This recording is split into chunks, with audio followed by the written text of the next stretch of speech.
बिस्मिल्लाहिर्रहमानिर्रहीम। अस्सलाम वालेकुम। Welcome to literature online. आज हम the love song of J Alfred Prufrock का सेकंड पार्ट करेंगे। इसकी ट्रांसलेशन टी.एस. इलियट ने ये पोइम लिखी थी, ठीक है, 1915 में लिखी थी ये पोइम, और बिल्कुल जिससे ये फेमस हुई वो पब्लिशिंग इसकी 1917 में हुई थी, प्रोफ्रॉग एंड अदर ऑब्जर्वेशंस में। अच्छा, इसकी हम लाइन स्टार्ट करते हैं। लाइन नंबर 75 से स्टार्ट करेंगे हम। ये अपना जो है वो अपने लवर, अपनी बिलव्ड जो है उससे अपनी मोहब्बत का इजहार नहीं कर पा रहा है, और ये पोइम उसी के बारे में आगे कंटिन्यू हो रही है। वो कह रहा है, and the afternoon the evening sleep so peacefully, कि जो दोपहर का टाइम होता है और शाम का स्लीप सो पीसफुली, कि वहाँ उस वक्त वो बहुत ज़्यादा सुकून होता है ना, एटमॉस्फेयर बड़ा सूदिंग सा और काम होता है। तो वो दोनों जो चीज़ें हैं वो बिल्कुल आराम से सो रही हैं, स्मूथ्ड बाय लॉन्ग फिंगर्स। जैसे आपको कोई कैरेस करता है उंगलियों से और फिर आपको बड़ी अच्छी नींद आ जाती है, बिल्कुल ऐसे ही ये दोपहर और शाम का वक्त जो है ये ऐसे ही सो रहा है जैसे इसको जो है वो अपनी लंबी लंबी उंगलियों से सहलाया जा रहा हो। अस्लीप, टायर्ड और इट मलिंगर्स। वो कह रही है या तो ये शाम जो है वो सो रही है, अस्लीप सो रही है, टायर्ड वो थके हुए हैं, या फिर और इट मलिंगर्स। मलिंगर्स का मतलब होता है प्रिटेंड करना कि आप सो रहे हो, ठीक है। आप रियल में सो नहीं रहे होते लेकिन आप प्रिटेंड कर रहे होते हो कि आप टायर्ड हो and you want to sleep, ठीक है। Stretched on the floor here beside you and me, कि ये शाम जो है ये फ्लोर पे, फर्श पे फैली हुई है, स्ट्रेच हुई हुई है, लेटी हुई है। Here beside you and me, तुम्हारे और मेरे बिल्कुल साइड पे, पास में। Should I after tea and cakes and ices, कहते हैं क्या मुझे अब बात करनी चाहिए इस बारे में। शुड आई करनी चाहिए, क्या करनी चाहिए। After tea and cakes and ices, कि ये बर्फ और चाय और केक के बाद मुझे ये बात करनी चाहिए। Have the strength to force the moment to its crisis. Crisis कहते हैं बहरान को, ठीक है, कोई प्रॉब्लमेटिक इशू होना। वो कह रहे हैं कि क्या मैं इस सारे खाने पीने के बाद भी इतनी हिम्मत जुटा पाऊंगा कि मैं ये लम्हा जो है वो इसको उस वहाँ तक ले जाऊं कि जहाँ पे मैं उससे अपना प्रपोजल जो है वो उसके सामने रख सकूं, ठीक है। But though I have wept and fasted, wept and prayed. वो कह रहा है कि मैं इस चीज़ के लिए, ये क्वेश्चन पूछने के लिए, अपनी ये ख्वाहिश का इजहार करने के लिए मैं रोया भी हूँ। फास्टेड का मतलब होता है कि आपने भूखा रहना, ठीक है, कि आप स्टार्व कर रहे हो, खा कुछ नहीं रहे हो। वेप्ट बहुत रोया, एंड प्रेड और बहुत दुआ की है। दो I have seen my head grown slightly bald brought in upon a platter. वो कह रहा है कि मैंने इवन ये भी देख लिया कि जैसे अगर मैं क्वेश्चन रखूंगा और वो इनकार कर देती है, मेरे लिए ऐसा है जैसे कोई मेरा सर जो है वो काट कर उसको एक प्लेट में सजा कर किसी को पेश कर रहा हो। जैसे उसके लिए अपनी मोहब्बत का इजहार इतना मुश्किल है जैसे उसका सर काट कर उस बंदी के सामने प्लेट में पेश किया गया हो। ये एक रेफरेंस यूज़ करता है यहाँ पे बाइबल से, कि जॉन द बैप्टिस्ट जो होता है वो हेरोड को पकड़ लेता है। हेरोड कोई अडल्ट्री कर रहा होता है किसी बंदी के साथ, कोई इलेजिटिमेट रिलेशनशिप में होता है। जॉन द बैप्टिस्ट को पता चल जाता है, वो इस बात के लिए हेरोड को पनिश करना चाहता है, लेकिन हेरोड को जब पता चलता है तो वो जॉन को मर्डर करवा देता है, और फिर वो कहता है कि उसका सर मेरे सामने काट कर लाया जाए, और जो सिंगर्स होती हैं, डांसर्स होती हैं लड़कियां, वो डांस करते हुए उसकी प्लेट में उसका सर जो है वो मुझे सर्व करेंगी, ठीक है, मेरे सामने। तो ये उस चीज़ का इसने रेफरेंस लिया है, जॉन द बैप्टिस्ट और हेरोड वाले सीन का, ठीक है, कि ऐसे ही मेरा सर भी उसके सामने जैसे पेश किया जा रहा हो। आई एम नो प्रॉफिट, वो कह रहा है मैं तो कोई प्रॉफिट भी नहीं हूँ। And here is no great matter, और ये कोई इतना बड़ा मामला भी नहीं है। I have seen the moment of my greatness flicker. अब जैसे ये कह रहे हैं ना कि मैंने seen the moment of my greatness flicker, कि मैं अपने आप को जब बहुत ही कोई अजीम शख्स समझूं, कि मैं कहता हूँ कि मैं अपनी मोहब्बत को सेक्रीफाइस कर देता हूँ, चलो मैं नहीं पूछता एंड ऑल दैट। तो वो कह रहा है कि मैंने अपना ये जो मोमेंट ऑफ ग्रेटनेस है ना, इसको भी फड़फड़ाते देखा है। फ्लिकर का मतलब होता है फड़फड़ाना, ठीक है, जैसे इसमें हेजिटेशन आ रही है, इसने उस मोमेंट में भी अपने आप को हेजिटेट ही फील किया, ठीक है। वो कह रहे हैं, and I have seen the eternal footman hold my coat, और मुझे ऐसे लगा है जैसे जो खुदा जो है उसने मुझे होल्ड माई कोट, उसने मेरा कोट पकड़ लिया हो। मतलब ये है कि मौत को इसने इतनी करीब से देखा है कि इसे लगा था कि अब तो मैं मर ही जाऊंगा। एंड स्निकर, स्निकर का मतलब होता है कि कोई आप पे चोरी छुपे हंसे, तंजिया हंसना, ठीक है। वो कह रहा है कि मैंने मौत को, इटर्नल फुटमैन गॉड को कहेंगे कि कोई आपकी जान लेना चाह रहा है, ठीक है, कि ऐसे लगता था कि मौत मुझे आने ही वाली है, लेकिन मौत भी मुझ पे तंजिया हंसकर मुझे छोड़कर चली गई। And in short I was afraid. वो कह रहा है मैं मतलब मुख्तसर ये कह सकता हूँ कि मैं डर गया था।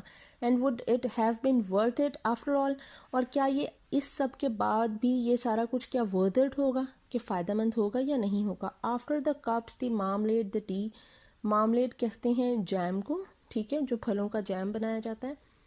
आफ्टर द कप्स के ये जो चाय वगैरह हम पी लेते हैं, and the marmalade and the tea, जो हमने ब्रेड पे मार्मलेड लगा के खाया, चाय शाय पी ली।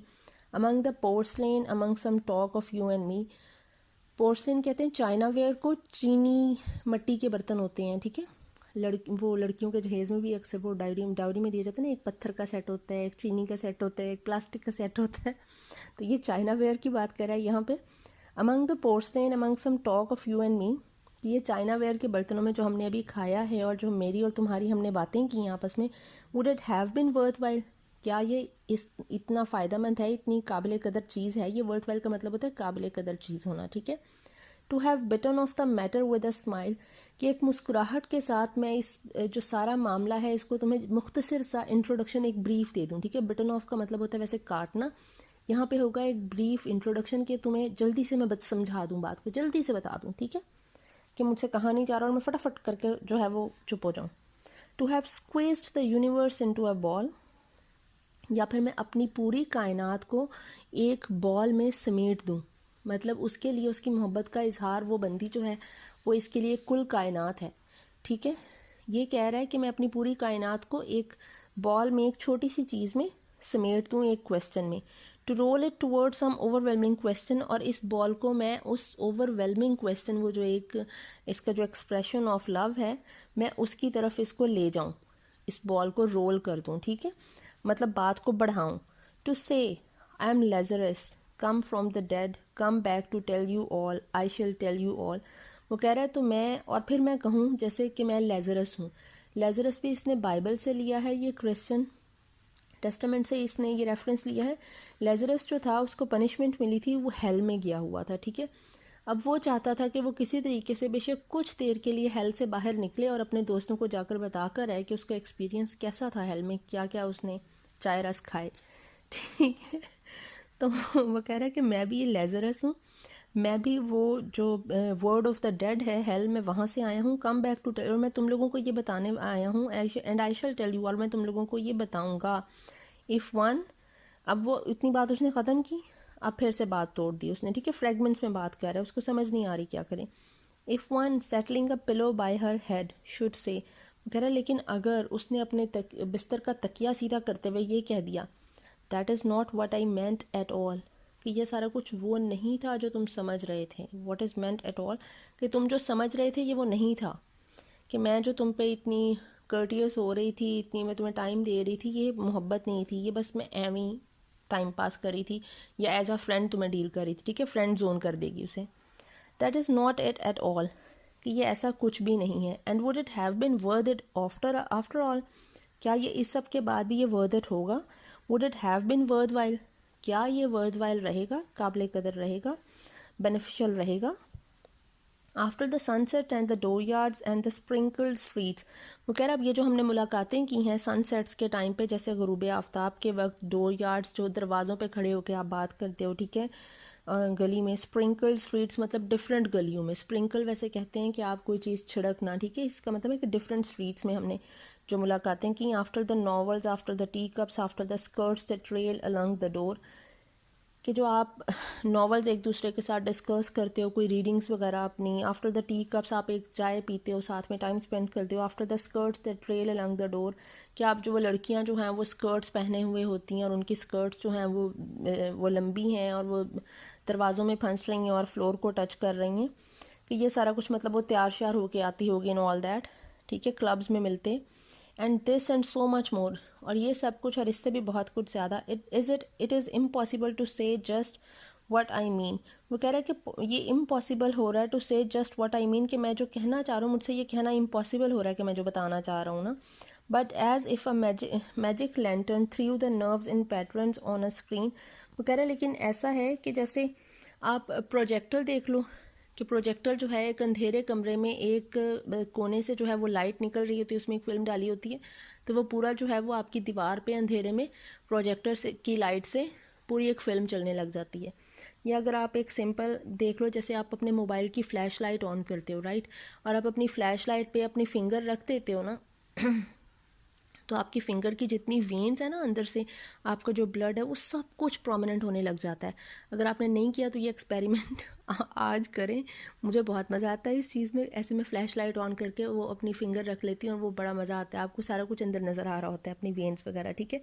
तो but as if a magic lantern threw the nerves and patterns on a screen, जैसे किसी मैजिक लैंटर्न ने लालटेन ने आपकी जितनी भी नर्व्स है, मतलब आपका जितना ख्याल आता है, आपके अंदर जितना कुछ भरा हुआ है उस सबको उठाकर वो स्क्रीन पे लगा दे जैसे, ठीक है। Would it have been worth while, मतलब वो ये कह रहा है कि अगर मैं इतनी हिम्मत अपने अंदर पैदा कर लेता हूँ, ठीक है, इतना करेजियस हो जाता हूँ और मैं अपनी ये सारी बात उससे कर लेता हूँ, तो ये ऐसा होगा जैसे कोई मैजिक लैंटर्न जो है उसने मेरी सारी अंदर की जो चीज़ है, मेरे अंदर की जितनी भी बातें हैं वो सारी बाहर रख दी हूँ, ठीक है। Would it have been worth while, तो क्या ये फिर भी इस कदर अच्छा होगा, सही होगा मेरे लिए कि मैं अपनी मोहब्बत का इजहार कर दूँ, कि मैं कहीं अपनी वैल्यू तो नहीं खो दूँगा। If one settling a pillow और थ्रोइंग ऑफ अ शॉल, अगर वो एक पिलो सेट करते हुए अपने बेड पे और थ्रोइंग ऑफ अ शॉल या फिर शॉल लेते हुए and turning toward the window, और विंडो की तरफ टर्न करते हुए शुड से कह दे अगर वो, that is not it at all, this is not what I meant at all, कि ऐसा कुछ भी नहीं था, मैं तो ये सोच भी नहीं रही थी और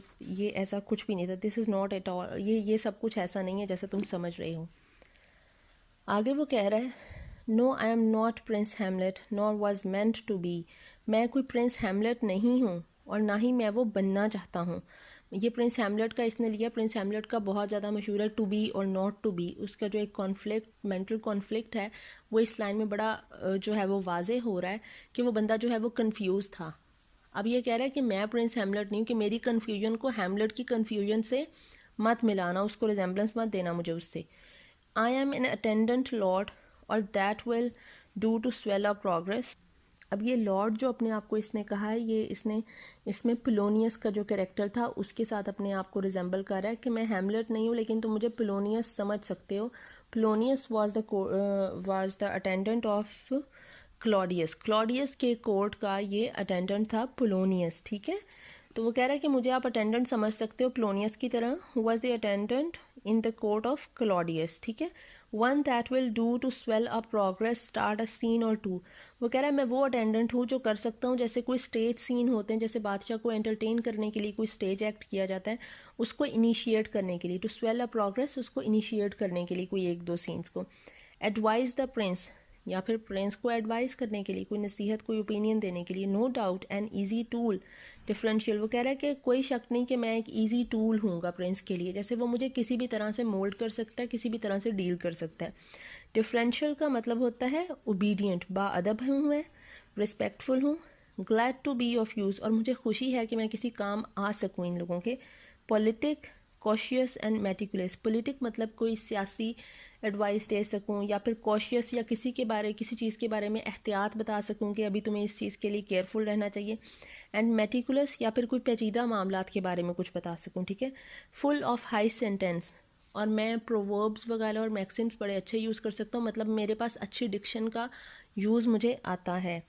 बट अ बिट ऑप्ट्यूज़, ऑप्ट्यूज़ कहेंगे थिक हेडेड को, जिसको बात ज़रा मुश्किल से समझ आती है, ठीक है। लेकिन मैं फिर भी कुछ कभी कभी मैं थिक हेडेड भी हूँ, डल भी हूँ। At times indeed almost ridiculous, लेकिन कुछ टाइम में, कुछ लम्हों में, इन डीड बेशक, ऑलमोस्ट रिडिकुलस, मैं बिल्कुल ही रिडिकुलस बन जाऊँगा, मतलब बिल्कुल लोअर गिर जाना, ठीक है। Almost at times the fool, और बिल्कुल कुछ वक्त में समटाइम्स आई बी अ फूल, फूल वो होते थे जो बादशाहों को एंटरटेन करने के लिए बादशाह अपने साथ एक फूल रखता होता था। शेक्सपियर के प्लेज में अक्सर जो उसकी ट्रेजाइक कॉमेडीज़ हैं उसमें एक फूल होता है, ठीक है, वो प्ले को एक कॉमिक इफेक्ट देने के लिए होता है। अब वो कह रहा है कि मैं कभी तो मैं बड़ा अक्लमंद हूँ, कभी मैं तुम्हें मशवरा भी दे सकता था बादशाह को, और कभी मैं बहुत ही बिल्कुल एक फूल हूँ जो इसको एंटरटेन करूँगा, ठीक है। अब उसके बाद वो कह रहा है I grow old, I grow old, मैं बूढ़ा हो चुका हूँ, मैं बूढ़ा हो चुका हूँ। I shall wear the bottoms of my trousers rolled. अब वो बूढ़ा होना नहीं चाह रहा है, ठीक है। उसे पता है कि उसकी एज ज़्यादा होगी, लेकिन वो अब इस चीज़ को एक्सेप्ट नहीं कर पा रहा है। वो कह रहा है कि मैं अपने जो ट्राउज़र्स हैं ना, उनके जो बॉटम्स हैं आपके ट्राउज़र्स के, उसको रोल करना चाहता हूँ। जैसे बीच पे आप ट्राउज़र की बॉटम को रोल करके घूम रहे होते हैं ना बॉयज़, उस तरह से बात करें। Shall I part my hair behind, क्या मुझे अपने बाल जो हैं वो पीछे की तरफ को कॉम्ब करने चाहिए, ठीक है। एंड डू आई, मतलब उसकी जो बाल्डनेस है वो छुप सके, ठीक है। Do I dare to eat a peach, वो कह रहा है क्या मैं इतनी जुर्रत कर सकता हूँ कि मैं एक पीच खा लूँ, जैसे आड़ू। वो मतलब ये है कि जो बूढ़े लोग हैं वो शायद ये फ्रूट नहीं खा सकते होंगे, और पीच और ग्रेप्स जैसे फ्रूट जो हैं वो यंग लोगों के लिए ही होंगे, ठीक है, कि मैं पीच खा सकता हूँ। I shall wear white flannel trousers and walk upon the beach, वो कह रहा है कि मुझे वाइट फ्लैनल ट्राउजर्स पहनने चाहिए जैसे यंग लड़के पहनते हैं, और मुझे भी बीच पे वैसे ही बॉटम्स को रोल करके ही फिरना चाहिए, ठीक है। आई हैव हर्ड, वो अब वो बात कर रहा है, अगली बात कर रहा है। I have heard the mermaid singing each to each, वो कह रहा है मैंने सुना है कि मरमेड्स एक दूसरे को गाने सुनाती हैं। अब ये रेफरेंस इसने लिया है उलेसिस से। उलेसिस अपने फ्रेंड्स के साथ जब वॉयजेस पे जाता होता था, समुद्री सफ़र पे, तो उसमें उलेसिस की जो स्टोरी थी उसमें ये था कि मरमेड्स जो हैं वो उनको गाने सुनाया करती थी। इन्होंने सुना था मरमेड्स को सिंग करते हुए। अच्छा, अब मरमेड्स क्या होती हैं? मरमेड अगर आपने कार्टून देखे हों तो मरमेड जो है वो उसकी अपर बॉडी जो एक फ़ीमेल की होती है बहुत खूबसूरत सी, और नीचे जो है वो फ़िश की टेल होती है, ठीक है। एक ये सी स्पीशी है, समंदर की स्पीशी है, ठीक है। कहता है कि मैंने सुना है वो एक दूसरे को गाने सुनाती हैं। I do not think that they will sing to me, लेकिन मुझे नहीं लग रहा कि वो मुझे गाने सुनाएंगी। बहुत होपलेस है बेचारा कि मैं बूढ़ा हो गया, मेरी किसने सुननी, ना मुझे किसी ने सुनाने हैं गाने। आई हैव, ना मैं इतना एडवेंचरस हूँ, ठीक है। वो तो वॉयज पे गया था उलेसिस, उसे तो सुना दिए थे, मैं तो यहाँ भी कहीं नहीं जाता, तो मुझे किसने सुनाने हैं। I have seen them riding seaward on the waves, combing the white hair of the waves blown back. वो कह रहा है कि मैंने मरमेड्स को देखा है राइडिंग सी वर्ड, मतलब समंदर की गहराई में जाते हुए, ऑन द वेव्स लहरों पे, combing the white hair of the waves. White hair of the waves होती है जो समंदर की लहरों पे वाइट कलर की फॉर्म आ रही होती है ना, उस चीज़ को कहते हैं कि वो जब समंदर में डाइव करती हैं ना मरमेड्स इधर से उधर, तो वो क्या करती हैं, वो जो वेव्स होती हैं उनकी फॉर्म को कॉम करती हुई आगे को जाती हैं, जैसे in the waves blown back, जैसे आप पानी को पुश करते हो ना दूसरी तरफ, तो उसी तरह वेव्स ब्लोन बैक, उस वेव्स को पीछे धकेलते हुए वो कॉम करते हुए जा रही होती हैं।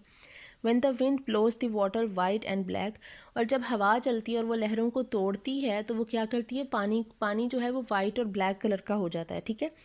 वो कह रहा है कि अब ये बात कर रहा है कि मरमेड्स क्या कहती हैं, मरमेड्स की बात कह रहा है। We have lingered in the chambers of the sea, कि हम इस समंदर की गहराई में, चैम्बर्स ऑफ द सी के समंदर की बिल्कुल गहराई में, लिंगर्ड का मतलब है स्टे करना, हम यहाँ रहती हैं, ठीक है। By sea girls wreathed and seaweed red and brown, वो कह रहा है कि जो समंदर की ये जो मरमेड्स हैं, सी गर्ल्स मरमेड्स, रीथ का मतलब होता है सजाना, गारलैंडेड, जैसे वो फूलों के आप हार वगैरह पहनते हो या ज्वेलरी पहनते हो फूलों की, that is garlanded. By sea girls wreathed with seaweed red and brown, seaweed कहते हैं समुद्री घास को, जो वो समंदर में मतलब हम लोग कोई मूवी वगैरह देखें नेशनल जोग्राफिक पे, वो होता है ना वो समुद्री घास होती है।